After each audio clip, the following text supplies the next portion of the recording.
Welcome to our channel. And welcome sa atong mga new viewers ug ayaw mo kalimot sa pag-subscribe sa atong YouTube channel sa Radio Drama Bisaya.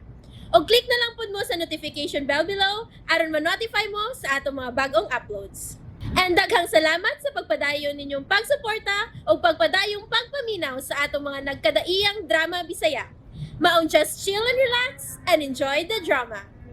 Tierra del Sur. Ang gingon ko ni mong yuta sa adlaw, mao ang Tierra del Sur. Unsa? Pinagi kang Jomari Buenavides. Mabuhi pagbalik ang Tierra del Sur. Kun yuta sa adlaw.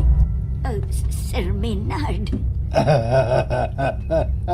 Ingon ni ana kalig-on o kamahinungdanon ang papil sa imong alaga nga si Jomari. Alang sa umaabot unya nga kalibutan. Naibaw ko, nawa kay sabtan ni gipanulti ko karon nimo, ingrasya. Apan, pasiunhan ko lang ikaw nga umaabot ang pag-ong kalibutan nga maoy mo papas sa tanang kalisdanan nga gisagupang sa katawan. Usa ka kalibutan nga dominaron og panguluhan sa usalang ka lider ug magkasinabtanay ang tanan nga magyukbo kaniya. Sir, Usa ka kalibutan nga magsimba sa usa na lamang ka relihiyon ug magkahiusa ang tanan sa pagyukbo sa usa lamang ka Dios. Sa mauunyang kalibutan, ang balur sa kwarta, sa bulawan og mga diamante, usara ang market palyo, pinasubay sa pangkalibutang sirkulasyon. unsa naman sa unya ang hari sa giingon mong kalibutan unya, Sir Maynard? Ang mga satanismo? Maghari unya ang matuod nga kalinaw sa kalibutan, nga kang kansang Diyos. Diyos nga dili minugna lang sa tawhanong imahinasyon nga gipasiatab sa unang mga paganong relihiyon nga mo'y gisilsil nila sa mga alimpatakan sukad paniadtong unang mga siglo, kundiin tali pa kayong ilaron ang atong mga katiguangan. Sir Maynard, nagsumay ako sa pagtulon ang Kristyanismo. Og dili na kini malaksik pa sa akong pagkatao ang buhing pagtuo nga si Ginoong Hesus mao ang Kristo nga nagpagkatao aron sa pagluwas sa makasasala ng katawhan sa kalibutan, mga hintel man o dili. Wa kay mahimo kon ang kadagkuan na unya sa tanang mga relihiyon sa kalibutan ang magkahiusa aron usbon ang naandang sistema o korehan ang naandang pagtuo subay na unya sa bag-ong doktrina nga one world, one word. Kung usa ka kalibutan, usa lamang kapulong. Salaktod, usa na lamang ka relihiyon og usa ka pagtuo. Sir Maynard, Sa karaan pa nga mga dekada, naglihok na ang mga elitista sa pag-organisar og hilom nga mga kaugpungan aron sa ingon muhan ay unya sa tanan ug nagkaduol na gyud ang katumanan. Hapit na mabuksi ug balik ang paraiso sa yuta. Daghang kansang portal mao ang dapit nga gitawag sa mga kakaraanan ug yuta sa adlaw kun Tierra del Sol.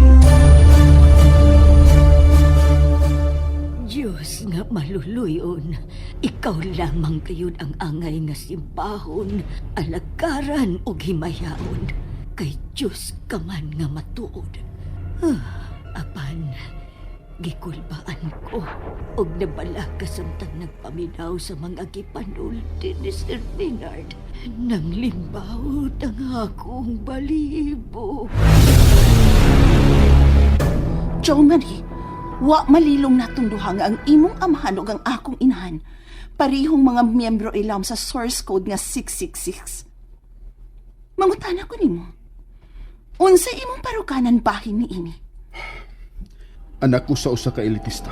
Apan nagtuo ko sa usa lamang ka Dios. Ug siya lang ang bugtong Dios nga matuod, Krisha. Dili ka mahimong musupak sa gipanagna ng daan sa karaang kasulatan.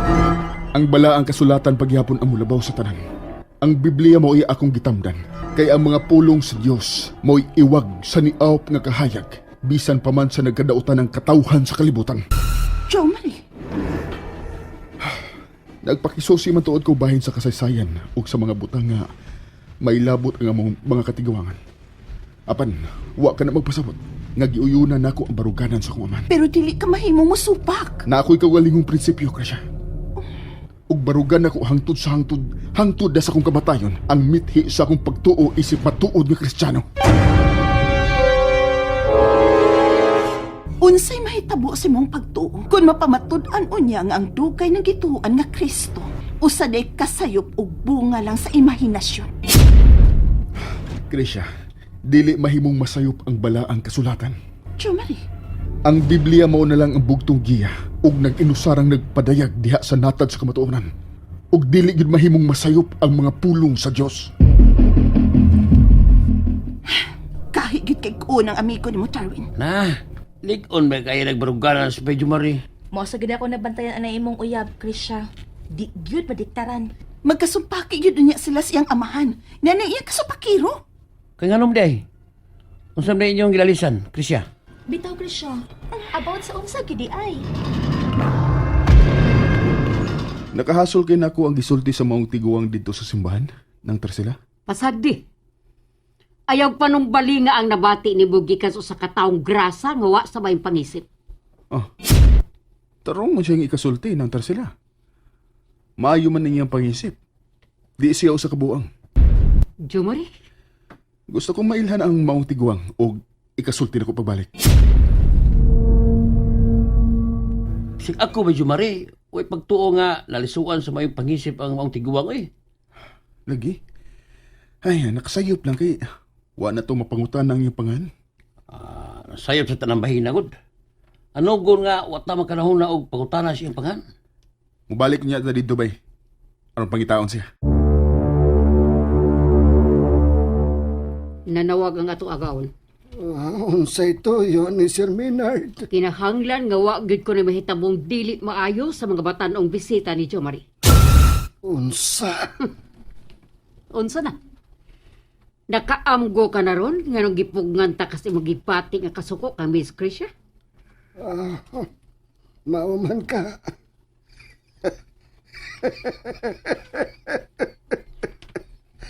Apan, kung si Marcelo pagkaha ang gibuhian ko gutdon sila sa pagluba, may mahimo pagkaha kanang iyang gibaod. Pero madubag ka gihapon punyong. Tungod kay unsay may mahimong aksyon ni Marcelo, anha paghapon ihanok nimo ang tanan kay imo siyang responsibilidad. Tarsila, Wala ang problema kinahanglan natong tagaan o pagtagad punyo. unsa ka na? Ang mahitungod sa kaning driver ni aning Senior Benedicto. Si Vitaliano. Oh, nagtuog yun ko. Nga siya magikasulti nilang Jomari o Darwin o sa kahigyon ana dito sa simbahan sa Lumusod.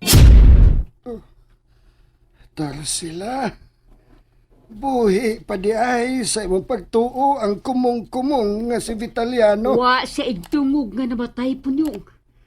Busa sabton ta na lang. Gadako pa siyang buhi hangtod karong nga tungura. Kinahanglan nga pahilumon siya sa dayon, Tarsila. Sa simbahan sa lungsod aning Latiera, Susiha, Subaya, aron pahilumot. Ako na ibahala niya ng bahina. Nakapanabi na siya. May tao kuno nga niya magtago sa karaang bahay sa mga Benavides ka ang kasing-kasing iya sa demonyo. Kung itugot sa higayon, magkauba na unya sila sa akong kaluha dinhi sa usas sa mga tinakpang lawak.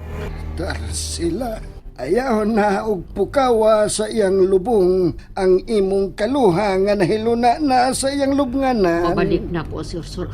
Ipangayo ko na sa labing gamahanan punyo. Tarsila. Oh, mabuhi siya pagbalik. Unang mo bangon si Ursula, inigpangliki o inigsiak sa mga lubnganan aron anam-anam nga mabuhi ang mga patay.